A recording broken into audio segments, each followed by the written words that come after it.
Et bah voilà, ma nouvelle moto. Tu vois, petit montage de crash bar sur ma Tiger. Et ça fait comme si j'avais une nouvelle moto. Regarde cet avant là. Regarde ça, comment ça l'élargit. De ouf. Moi je trouve que ça lui va plutôt bien. Et en plus, bah justement, ça la protège. Alors ça veut pas dire que je vais me mettre au off-road. Mais voilà, vous savez que je vais me mettre dans des situations compliquées. Dans la neige, la boue. Et ou des fois, tu vois, quand je fais des photos comme ça, des endroits un peu compliqués, on sait jamais, je peux toujours la faire tomber. Alors sur YouTube, je l'ai jamais dit, mais j'ai déjà fait tomber une fois. C'est pour ça que j'ai changé les crash bars. Alors elle avait rien eu, hein. Elle avait juste eu les crash bars, les pare-mains. J'ai changé parce qu'ils avaient rayé. Et tu vois, le rétro est rayé parce que je l'ai fait tomber une fois. C'est tout ce qu'elle a. Et elle a rien d'autre de visible ici, mais j'y ai poncé et ça se voit plus du tout. Donc elle a rien. La moto, elle est tombée une fois. Elle a tapé ici, donc ça avait rayé le pare-main. Mais le crash bar d'en bas avait pas pris rien. Il y avait juste un peu ça. Et mes clignotants, c'est pour ça que je l'ai changé. Qui était rayé. Donc maintenant la moto est full protégée quoi. Là le crash bar va prendre, le pare-main va prendre et la moto sera super protégée. On sait jamais, tu vois, tu peux la faire tomber comme ça à l'arrêt.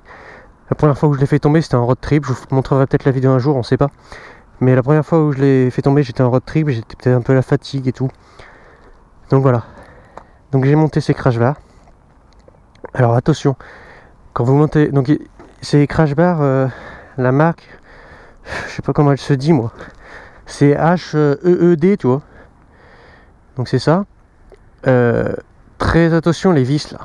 À la clé dynamométrique quand il me sert ça. Hein. Et là de mon Tibi mort, tu t'en fous. Donc le montage est assez simple. J'ai quand même mis 1h30, mais le montage est assez simple.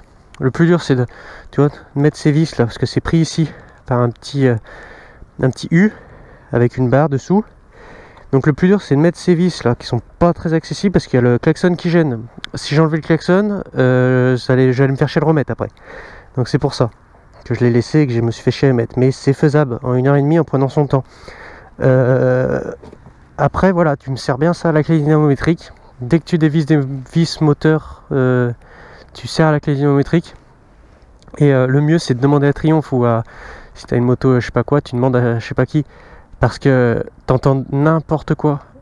Les vis là-haut, j'ai regardé sur des forums, je voyais des chiffres, mais n'importe quoi, que ça allait du simple au double. Donc le mieux c'est de demander à Triumph, ou voilà, à Suzuki si t'as une Suzuki, ou je sais pas qui si t'as je sais pas qui. Et moi en plus Triumph Lyon, super sympa, ils m'ont répondu vite et rapide et avec leur gentillesse. Donc le mieux c'est de demander à des professionnels, il va te répondre. Après tu resserres ça à la clé dynamométrique, tac tac tac. Si t'en as pas, comme moi j'en ai pas, tu vas voir un collègue, tu vas voir qui tu veux. Moi je suis allé voir Suzuki. Désolé Triumph, mais Suzuki ils sont plus près de chez moi, donc j'avais pas me taper 1h30 avec des boulons desserrés parce que je les ai serrés sans les billets, tu vois. Donc j'avais pas me taper 1h30 de route pour monter voir Triumph avec des boulons desserrés. Donc je suis allé voir Suzuki parce que voilà, ils me connaissent, j'ai acheté ma Gladius là-bas à l'époque. Et donc j'ai préféré aller les voir. Et voilà, je lui ai dit bah nickel, c'est temps, tac tac tac. Donc pour info, alors je sais pas si je te donne l'info parce que je te donne l'info, mais renseigne-toi ailleurs et fais gaffe. Hein. Moi c'était 48 Nm le serrage, tu vois. Donc 48, si t'entends des 100 et tout, faut se méfier quoi. Parce que moi j'ai vu n'importe quoi. Donc pour info, moi c'est 48, mais attention, hein. C'est une Triumph Tiger 800 de 2017 XCX en plus. Sur la XC ou chez XCA et je sais pas quoi, c'est peut-être pas les mêmes couples et tout. Attention, hein, moi les 2017, la 2018 c'est pas les mêmes couples, 2015 c'est peut-être pas les mêmes couples. Attention, moi je te donne l'info, mais voilà, histoire d'avoir une fourchette. Ça sera peut-être jamais 100, enfin ou 15, tu vois.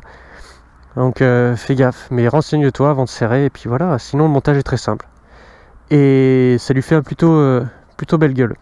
Donc voilà. Bah je te laisse, c'est tout. Du coup je t'ai pas dit bonjour, je t'ai juste dit que j'avais une nouvelle moto en... Bon, je suis parti dans un vlog encore, mais c'est pas possible, un vlog à l'arrêt en plus. Et en ville.